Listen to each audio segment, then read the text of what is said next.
Before I share this episode, I want to make it clear that the universe schooled my ass on going to Texas. I had a phenomenal time in Austin at FinCon 2021. However, everything else related to my trip, from my hotel room to basic communication with Texans to birds, were a hot mess. I also got asked the question I get asked every single time I travel outside of Colorado. There are Black people in Colorado? Heavy sigh. And yes, I am now actively boycotting Texas, which is a shame because I truly wanted to go to Marfa, Texas, one of my dream vacation locations. In fact, I even share how you can boycott a state like Texas in a previous episode, and we'll share the link to that episode in the show notes. I tell you all of this to say that I was kind of on the fence about even going physically to Texas, and I didn't make my final decision to attend FinCon until about a week and a half before the event began, even though I had a free pro pass that I earned, mind you, because I was on the community advisory board. Anywho, even though I'm vaccinated and committed to wearing a mask indoors, I worried about the possibility of being an unwilling participant or contributor to a COVID super spreader event. And for those of you waiting with bated breath, hoping that that happens, that's kind of uncool. Anywho, anytime I attend a conference, especially if I travel out of state to attend it, I leave a review. In this week's episode, I'm reviewing FinCon 2021. Was it worth it? I'm a huge fan of the envelope system. Seriously, I'm obsessed. It was one of the many systems that I've used to help me organize my cash while paying off over $60,000 in debt. The only downside to the envelope system, the regular system, is you could lose your cash. I really wish Cube Money had been around when I started my journey and started using those damn envelopes. They're really unwieldy. Cube Money is a digital envelope app that pairs with a Visa debit card. Your cash is kept in an FDIC insured account. Cube Money is a great way to keep your money organized while you're on the go. Cube Money is the envelope system on steroids. I love it so much. I am a proud affiliate, and I got to meet the team that I've been corresponding with for the past year, and they're wonderful, wonderful people. I just loved meeting them in person at FinCon this year. Click on the link in the show notes to learn more about Cube Money. Please do note that I may be compensated based on any actions that you take. Currently, I'm using the free option, but I might upgrade, so I'll keep you posted if I decide to do that. I love making money with ebooks. That's my favorite way to make money and kind of my favorite side hustle. It's literally also my favorite passive income stream. Grow your brand or explore your creativity by writing ebooks. I've developed my course, Make Money with Ebooks, to help would-be authors, especially from underrepresented communities, finish their books, make money, and share their stories via self-publishing. If you're looking to write that personal finance book or a entrepreneurship book, and by the way, there are not enough POC written entrepreneurship books. I'm working on a list of POC entrepreneurship books, and it's been kind of a struggle. Not because we're not interested in entrepreneurship. I think it's completely the opposite. We just haven't published as many books. So this has been a challenge. I would love to help you do that. Make money with ebooks. Email me at michellesmoneyhungry@gmail.com for any questions that you may have. And finally, if you'd like to start a personal finance brand or any other online focused business and brand and are looking for tips, information, and ideas on how to grow that online business and grow an online business that serves your ideal clientele, is positive, and leads with equity, check out my new project, the Brand Building Lab, where I talk about all things online business building. Basically, all those questions that I get asked: how do you freelance? How do you work with the brand? Which course platform do you use for your course? All those questions, those are at the Brand Building Lab. If you want to learn how to design products, how to attract projects that pay, or how to recognize when it's time to hire help, the Brand Building Lab has you covered. I have a link in the show notes to that, and it's brandbuildinglab.com.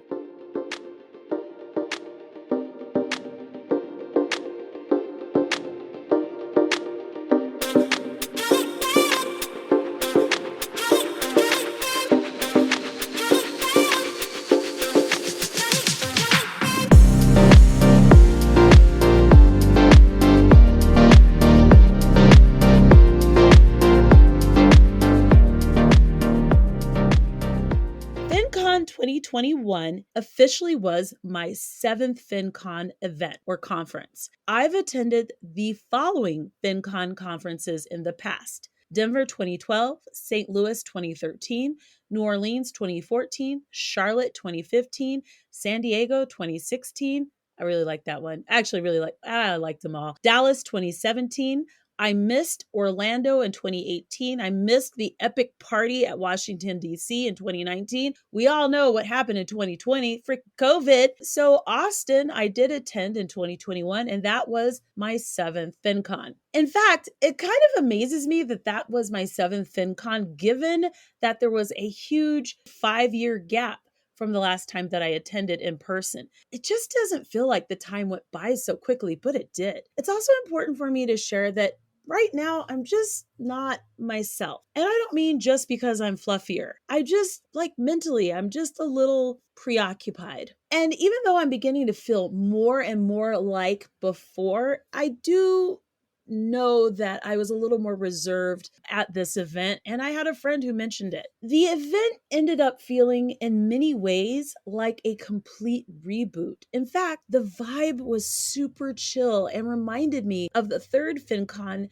that was held in St. Louis during 2013. I'm thinking that there were around 1,000, probably 1,200 attendees, and that was more than enough. There was plenty of space in each conference room to spread out, and I found that people were very respectful of what other attendees opted to do in regards to spacing, masks, what have you. I really enjoyed meeting all of the new to me members of the personal finance space and FinCon community. I'm going to be real, it was so much easier to connect with people and just have really unrushed and in-depth conversations. The conference felt cozy in a way that it hasn't in previous years just because it got so big. And I absolutely loved it, especially because of the moment that we're in right now. Like that cozy feeling, I miss that. And I'm glad that we had that experience. In case you're wondering about mask wearing and COVID protocols, I'm going to share my observations and just what I do really quickly and then continue on. Whenever I was inside the venue or inside any place like a car, I wore my mask. That's what I do in my home city, and that's just what I do. And here's the painful truth that I think it's time for all of us to acknowledge. Basically, COVID's not going away. It is clear,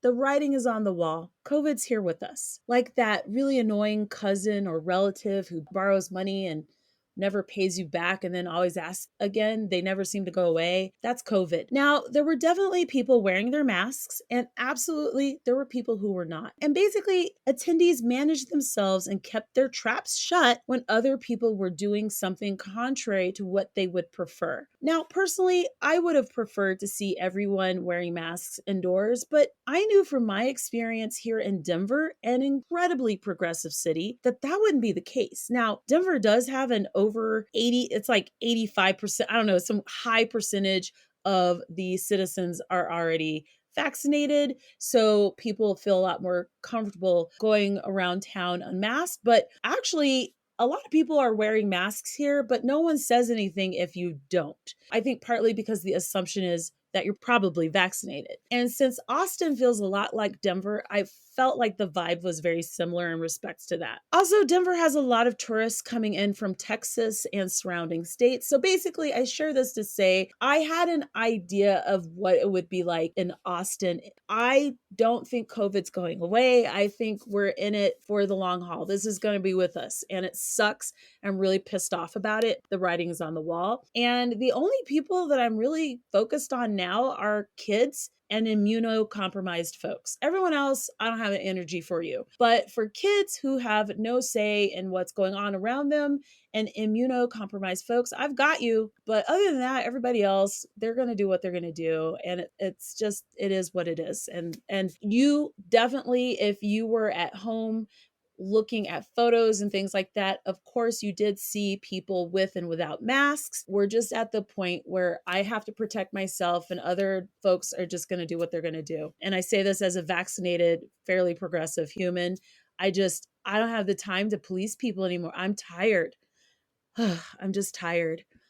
In full disclosure, I want to talk about the content of the event. In full disclosure, I was a member of the speaker panel, and I had a hand in picking the speakers and sessions for this event.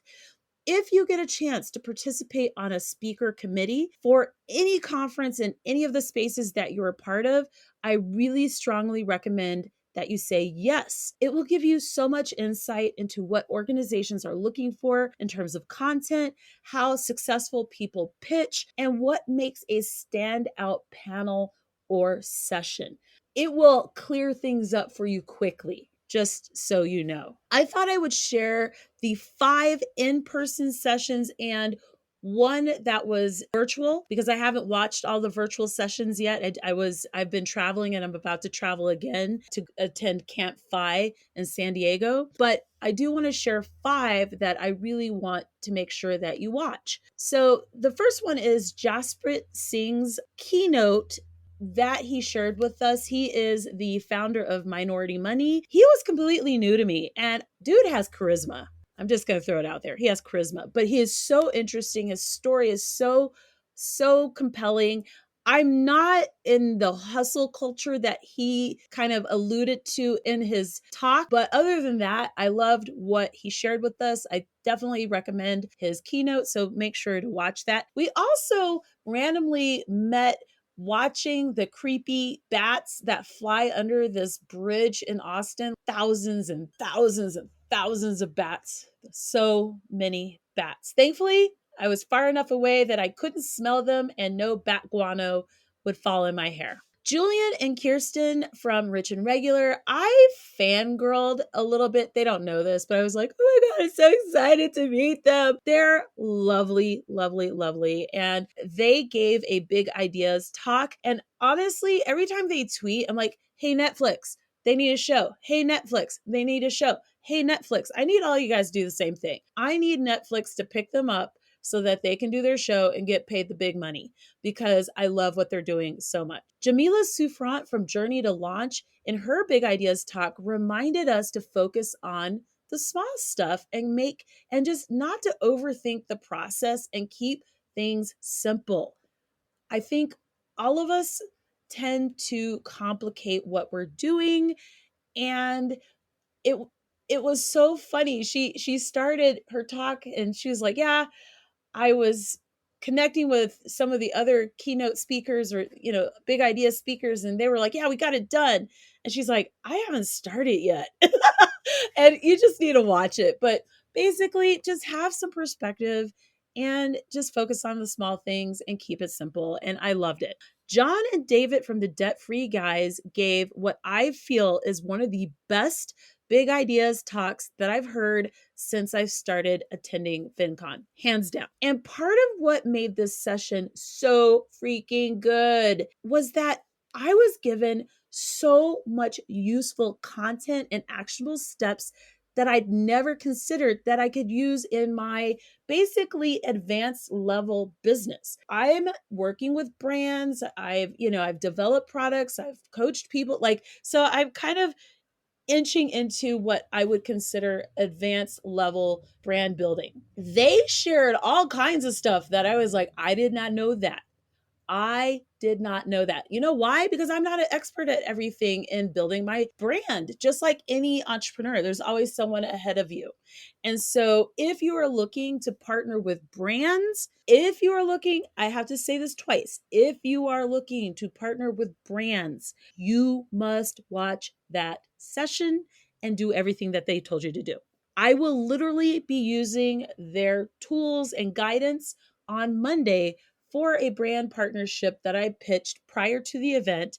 And I think that having those resources will really help me stand out in that conversation. And then finally, the ESG investing conversation that I moderated with a panel of incredible ESG investors. If you're not familiar with environmental, social, and governance focused investing, please watch this panel. Laura Aldenay from Rich and Resilient Living, Kyle Land Purcell from Purcell Communications, even though we call her Kyle. Kriti Sarav from Wi-Fi Matters. By the way, Kriti was the youngest person on our panel because she's still in high school and she's phenomenal. She was on NPR. That's all I need to say. She's amazing. Support this kid. She's just this young woman. She's amazing. So support Krithi. She was a great addition to our panel.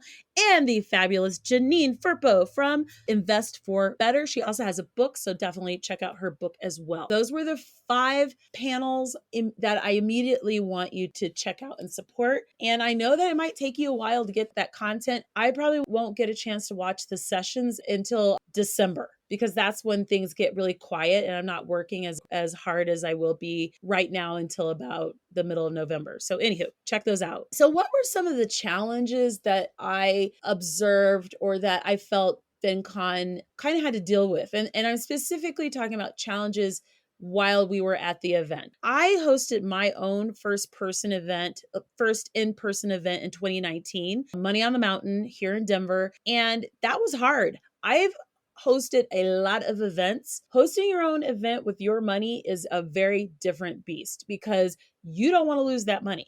Okay. After I hosted my event, for some reason, I had a strong feeling that I should just decompress and not push for 2020. It was like the weirdest thing. It was like, don't do it. And so I decided to take 2020 off from hosting another event, which is a little unusual. Usually you would host another one and build on the momentum, but I just had that vibe. And I mentioned this to say I have friends who went through hell in 2020 and almost lost thousands and thousands and thousands of dollars because they were supposed to host events in 2020. And as you know, everything went to shit.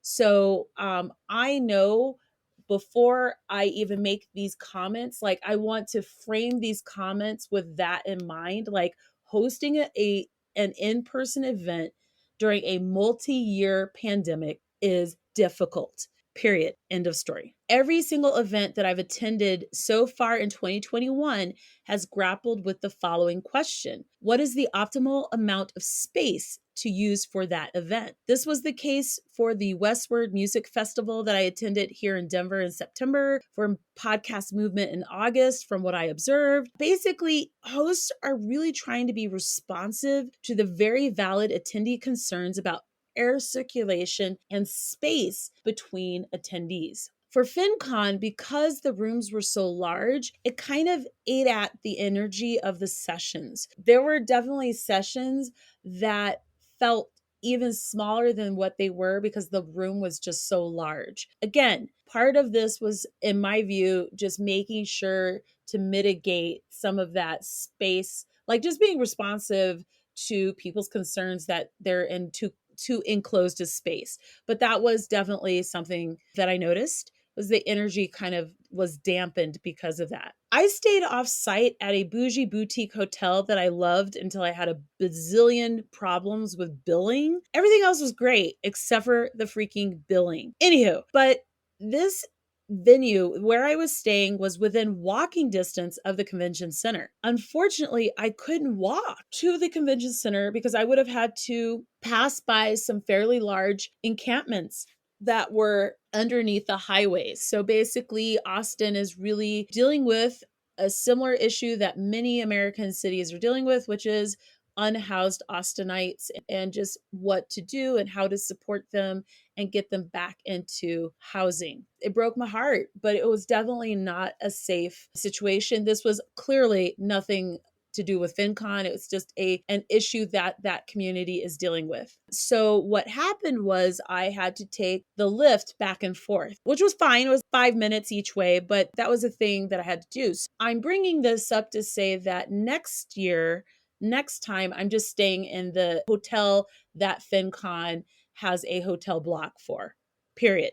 I'm not even going to bother with that because it was a lot of energy. I didn't use up as much energy as I normally do at a FinCon because I really focused on resting and I really paced myself and I tried to just be mindful of that. But I'm tired because of all the stuff with moving around and going back and forth. And so I think I'm still kind of just resting up from that and from traveling from the trip. By the way, for those of you who don't know, A lot of times when events have a block of rooms, they have to fill that block up or by like a certain time frame, or depending on their contract, they could be on the hook for a percentage of the cost of the room. So FinCon was smart, as any other event would have been during this year, to have a very, very, very conservative number of rooms in the room block. And if they'd had a larger room block, I think that would have been really stressful for them and just a risk that they wouldn't have wanted to take. I wouldn't have done it. So having a smaller number of rooms totally made sense for the time that we're in. And that means if I have to like elbow people so I can get my room next year, I will have to do that, but I will not stay off site next time. The closing party was as promised. It was chill. It was so chill. It was a little too chill for me, especially because I've gone to so many of the parties. I would have loved it if we could have had something at an outdoor venue. Again, we're trying to muddle our way through a multi-year global pandemic, and that's all I got for that. So what about Austin as the host city? I absolutely fell in love with Austin.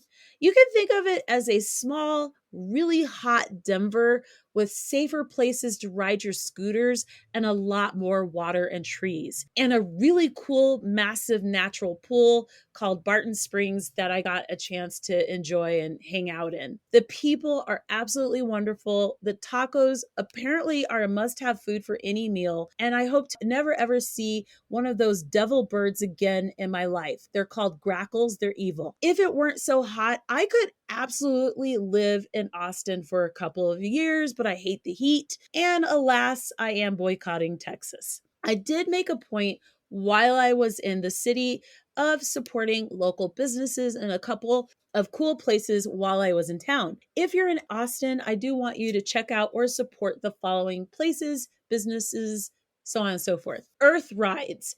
Earth Rides is so awesome. It is Latina owned rideshare company that is 100% electric. You know that I use a car share, hybrid vehicles in my car share. This Earth Rides is my jam. And let me tell you, people's heads turned when that 2021 Tesla came to pick me up. That ride was smooth. What I love about this business also is that all of the people who work for it are actual W-2 employees. So it really changes how they are invested in the company and how much they're making, and just the certainty around their job. And my driver was awesome. I want to bring that up as well. The East Austin Hotel, which is a local boutique hotel, despite the billing fiasco, I would absolutely stay there again, but I would book directly with the hotel. I will never, ever, ever book with a third party website again. It was such a bad experience.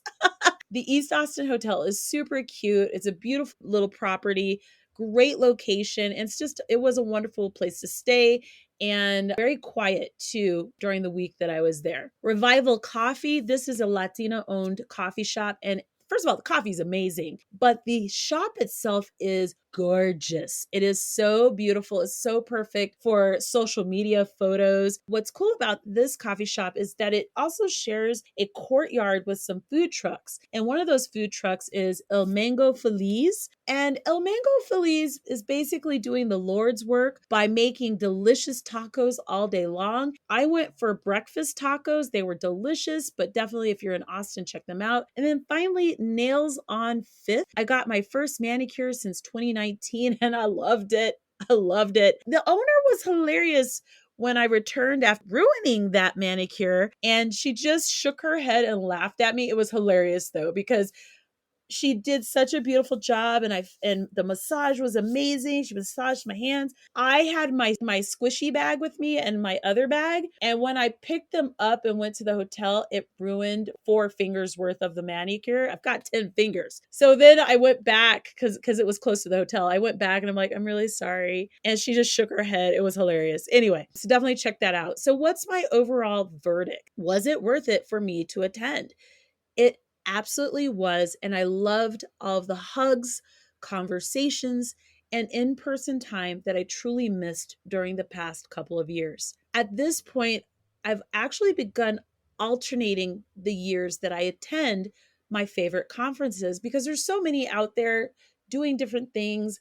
I have different funnels that I'm focused on. So I only have so much time. So I can't always go to the same things all the time. Surprisingly, though, I am strongly considering attending FinCon 2022. It's going to be a year from now. There's a lot that can happen between now and then. It's still a little too early to decide, but I will say that I am considering attending. I was holding my breath as I waited for the results of my COVID test this week. So I went in on Tuesday or Wednesday and I got my results at the time that I'm recording the episode. Thankfully, I tested negative. There you have it. That's my review of FinCon 2021. Are you thinking about going to FinCon 2022 or did you attend this year? Let me know your thoughts and your experience as well. I spent a lot of time at coffee shops working on my content. In fact, coffee shops helped me make it through the first year of the pandemic. Without my coffee shop, I think I would have lost my freaking mind. I love supporting these small local businesses whenever I'm able to. Buy Me a Coffee is a quick and easy way to support my work and support a local business at the same time. Thank you so much for listening to this episode, and I'll shout you out as well if you buy me a coffee.